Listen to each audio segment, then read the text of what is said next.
पिछली बार मैं इसलिए आया था क्योंकि मेरे को पिछली बार भी बुलाया था, बाकी और कोई कारण नहीं था मेरे आने का। और अब की बार इसलिए आया क्योंकि अब की बार भी मेरे को बुलाया, इसलिए मैं आ गया। और अगले साल भी मेरे को ऐसा लग रहा है कि मेरे को बुलाया और ये बुलाया कि कोई बात नहीं, मतलब बड़े कवि की गिनती बताई गई है, जैसे कि भैया ने बता दिया। ये कविता की धरती साहब, ये प्रदीप चौबे की धरती है, ये गवलियर महर्षि गालिब की धरती है, ये तानसेन जी की धरती है, ये पंडित जी की धरती है, ये कवि कीर्ति काले जी की जमीन है, ये साधन गवालियर जी की धरती है, ये सब भी है। हाँ, बहुत सारे लोगों की धरती है, ऐसा पीछे से लोगों को याद दिला मेरा इनसे कोई ज़्यादा लेना देना नहीं है। ये धरती डॉक्टर रामकृष्ण उपाध्याय की है, क्योंकि इनसे ही लेना देना है।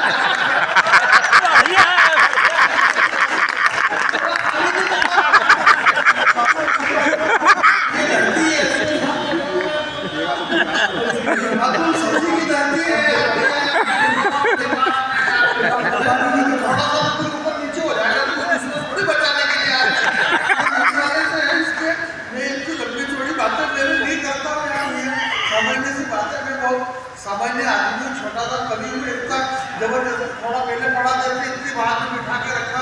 4-6 दिन पहले यहाँ पर पुराना के पास में एक कवि सम्मेलन हुआ, मैंने पहले नंबर पे पढ़ा, थोड़ा पौराण ने पढ़ा और हमारे दिनेश भैया वगैरह ने पढ़ा।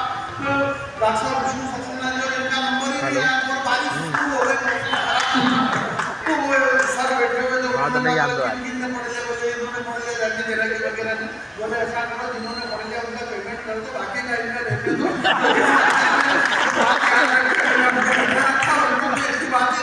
अब तो ये लगा हुआ है ऐसा कुछ भी नहीं है। मैं ये कि हमारे रूप पवार जी वाचिक परंपरा के सबसे बड़े कवि हैं।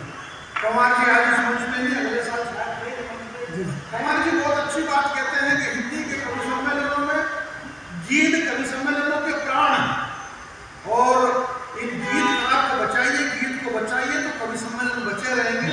कवि सम्मेलनों के प्राण हैं गीत, ये बात पवार जी ने कही, हालांकि वो नहीं कहते थे कि मेरे को मालूम था गीत कवि सम्मेलन के प्राण, परंतु उन्होंने कहा तो मेरे को डॉक्टर साहब और ज़्यादा कॉन्फिडेंस हो गया।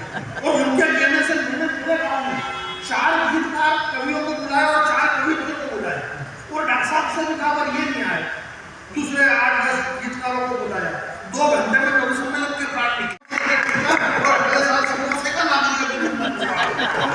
बात मेरी है मेरे भाई, बात ये है कि जो बात होना चाहिए मैं आपके बीच में ये कहना चाहता हूँ कि भूल करके भी चली मत जाना।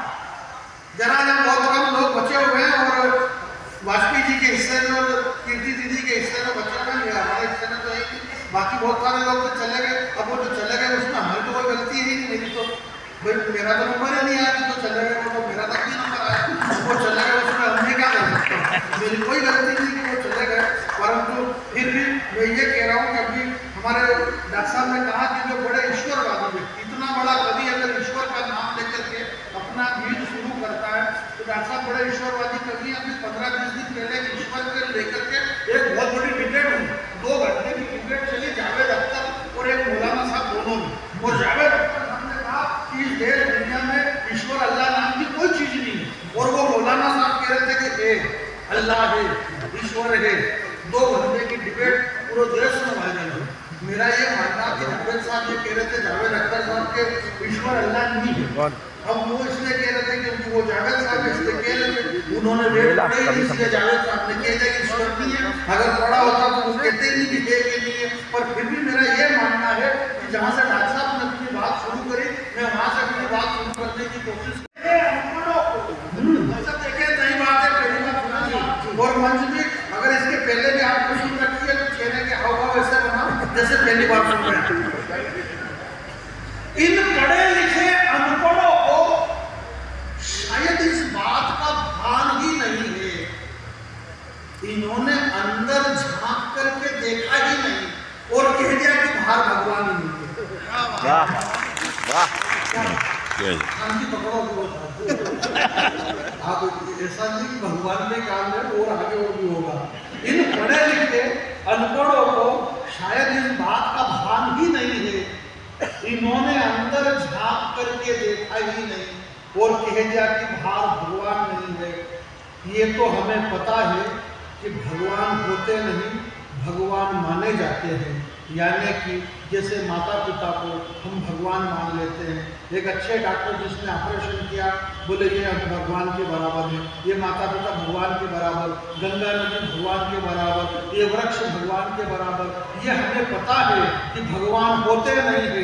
एक नया प्रयोग देखना, ये हमें पता है कि भगवान होते नहीं, भगवान माने जाते हैं। परंतु तुम्हारे बेहुदा बयानों से तुम्हें पता है कि हमें कितना गम है। यार हमारे लिए जो सरहदों पे खड़े हुए हैं वो क्या भगवान से कम है? आपकी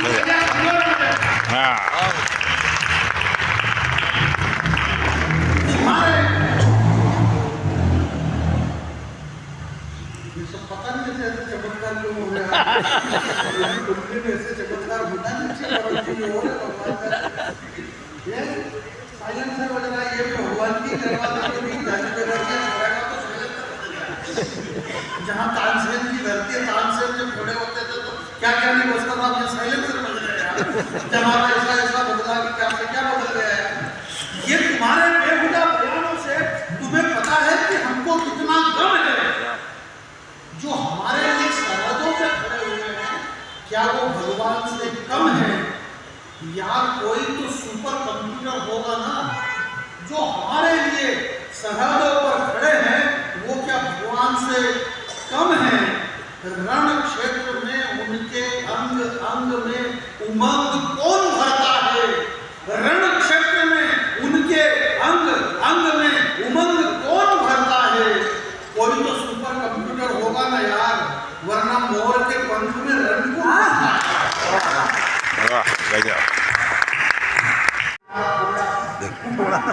सबके सब विश्व सुंदरी का खिताब जीती, पर सही सही बताना तुम्हारे साथ क्या क्या बीती।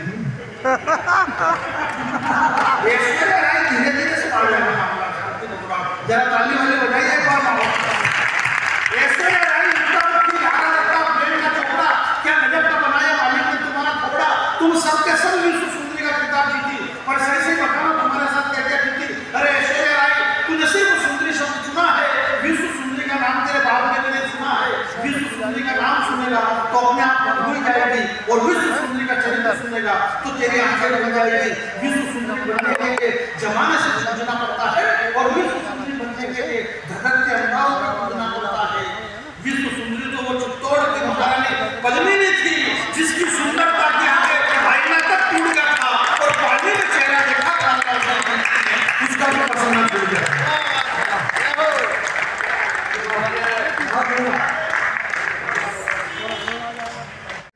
जल्दी बदल जाता बोले नीतीश कुमार जी ने 10वीं बार शपथ ग्रहण किया, 10 बार अगला आपको गलती मार गया। मैं इसमें कौन सी नई बात है? जिस बच्चे को मैंने पैदा किया, मेरा खुद का बच्चा माँ के पेट में 8 महीने और 29 दिन तक सलामत था। 9 महीने के बाद में मेरे दिल के डॉक्टर ने कहा कि ऑपरेशन से होगी डिलीवरी। मैंने कहा क्यों? बोले बच्चा माँ के पेट में पलटी मार गया। 9 महीने तक सलामत था, बोले पर डिलीवरी तो ऑपरेशन से ही होगी। मैंने कहा कितना खर्चा? बोले 1 लाख रुपये का खर्चा। अरे मैंने कहा मेरा बहुत कमजोर है और ऐसे कभी भी मामला ऑपरेशन से ही होगा डिलीवरी। मैंने 20,000 रुपये के बच्चा सीधा हो गया। हेलो जो बच्चा माँ के पेट में अरे यार कार्यक्रम सुन लो तो कल बताऊंगा, पैदा नहीं होने से पहले अभी डिस्टर्ब नहीं करो। तो ये तो देश के नेता कभी भी पलटी मारा।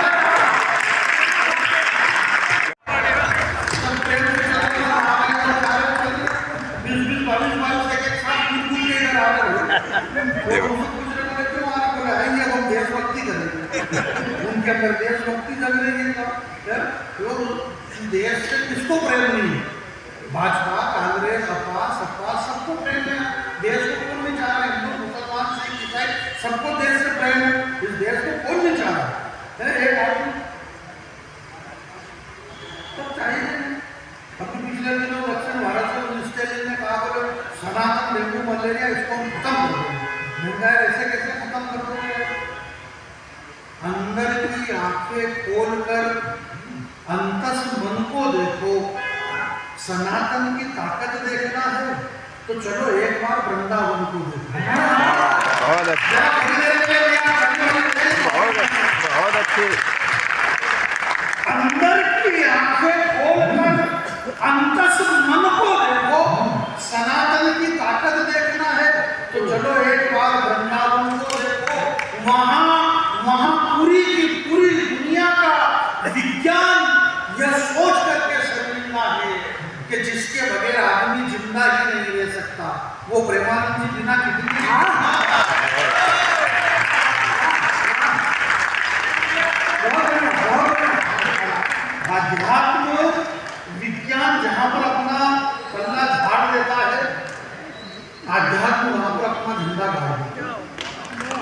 भारतीय संस्कृति, ये हमारा सनातन धर्म है, जहाँ पर विज्ञान, मैंने दिनेश भैया से पूछा, मैंने कहा भाई आज से 25-30 साल पहले भूत पलित प्रेत आत्मा इतनी होती थी, ताबीज गंडे करना पड़ते थे, जानों के पास में जाना पड़ते थे, ताबीज गंडे गले में, बोले भूत पलित जानी गया कि आजकल होना बंद हो गई, आत्माएं होती थी। मैंने कहा बात क्या है? बोले बात ये कि पहले आदमी मरता था, आत्माएं भटकती रहती थी, आजकल आत्मा भटक रही है और आदमी मर गया।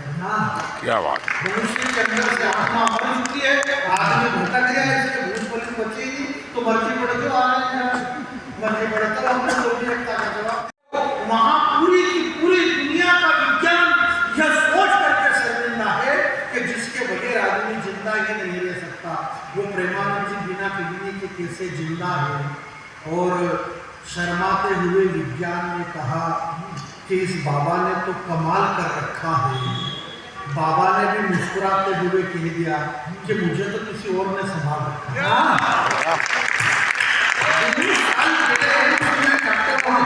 बड़े-बड़े डॉक्टरों ने कहा कि आपकी दोनों किडनियां खराब है, आप ज़्यादा से ज़्यादा 10 से 15 महीने तक जी सकते हैं। आज इस बात को 20 साल हो गए, जिन डॉक्टरों ने ये बात कही थी वो डॉक्टर निकल लिए।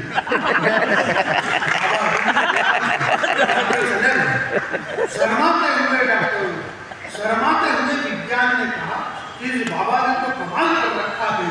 और बाबा ने मुस्कुराते हुए कह दिया कि मुझे तो किसी और ने संभाल रखा है। इस सनातनी सन्यासी, मेला में है, मेला में सनातनी सन्यासी की बस इतनी सी कहानी है। ये किडनियां बेचारी उसे क्या मालूम जिसके अंदर साक्षात राधा रानी बोलती है। गजब गजब गजब गजब।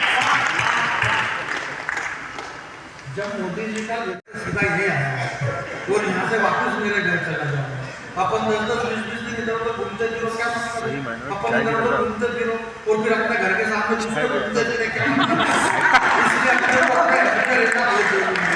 मैं कहीं नहीं गया हूँ, मेरे घर से सीधा यहीं आया हूँ। मैं ये कह रहा था कि ऐश्वर्या राय गीता मुक्ति धारा दत्ता और प्रेम का चोपड़ा, क्या गजब का बनाया मालिक ने तुम्हारा चोपड़ा। तुम सबके सब विश्व सुंदरी का किताब जीती, और सही से बताना तुम्हारे साथ क्या क्या बीती। अरे ऐश्वर्या राय, तूने सिर्फ सुंदरी शब्द चुना है, विश्व सुंदरी का नाम तेरे बाप ने नहीं सुना है। विश्व सुंदरी का नाम सुनेगा तो अपने आप को भूल जाएगी, और विश्व सुंदरी का चरित्र सुनेगा तो तेरी आंखें खुल जाएगी। विश्व सुंदरी बनने के लिए जमाने से जूझना पड़ता है, और विश्व सुंदरी बनने के लिए धधकते अंकारों में कूदना पड़ता है। विश्व सुंदरी तो वो चित्तौड़ की महारानी पद्मिनी थी, जिसकी सुंदरता के आगे आईना तक टूट गया था, और पानी में चेहरा देखा था अलाउद्दीन खिलजी ने, उसका भी पसीना छूट गया था। तुम गाय की विश्व सुंदरी हो, तुम तो विदेशी कंपनियों के इशारे पे नाचने वाली बंदरी हो। और दौर चला जब संस्कार और संस्कृति को पैरों तले रोकने का, तो मैंने पत्नी से कहा कि एक काम करो, तुम भी इस प्रतियोगिता में ट्राई करो। ये पत्नी ऐसा सब्जेक्ट है जिससे ज़्यादा बात ही नहीं कर सकते। मैंने मेरी पत्नी से कहा, बोले जो कटे बाल वाली बेटा मैंने रात को मेरे सपने में आ रही थी। बोले अकेली आ रही होगी, तो तुझे कैसे पता? बोले उसके हस्बैंड को मेरे सपने में आ रहे थे। मैंने पत्नी से कहा काम करो, तुम भी इस प्रतियोगिता में ट्राई करो। पत्नी ने कहा कि मुझे तो इस बात का होता है कष्ट, विश्व सुंदरी यानी जिसके शरीर पे सबसे कम कपड़े वो फर्स्ट, इसलिए इस देश को विश्व सुंदरी प्रतियोगिता के लिए करोड़ों रुपए नहीं खोना चाहिए, और देश में विश्व सुंदरी की जगह झांसी की रानी बनाने की ये देश में झांसी की रानी बनाने की प्रतियोगिता में लगा। इस देश के अंदर अगर रानी है तो एक ही रानी है, वो उसका नाम वो राज रानी झांसी की रानी लक्ष्मीबाई इस देश की राष्ट्रीय रानी मानी जाएगी। इस देश में रानी मुखर्जी को रानी माना जाएगा, जिसने अपने पीठ के पीछे पूरा बुंदेलखंड और हिंदुस्तान के स्वाभिमान को लेकर के जिसने वो छलांग लगाई, उससे बड़ी छलांग इस दुनिया की और किसकी हो सकती है मेरे भाई? इस दुनिया के राष्ट्र रानी है तो वो सिर्फ एक है, उसका नाम झांसी की रानी लक्ष्मीबाई है मेरे भाई। मैं आपके बीच में खड़ा रहकर के एक कविता आपको पढ़ना चाहता हूँ। एक बार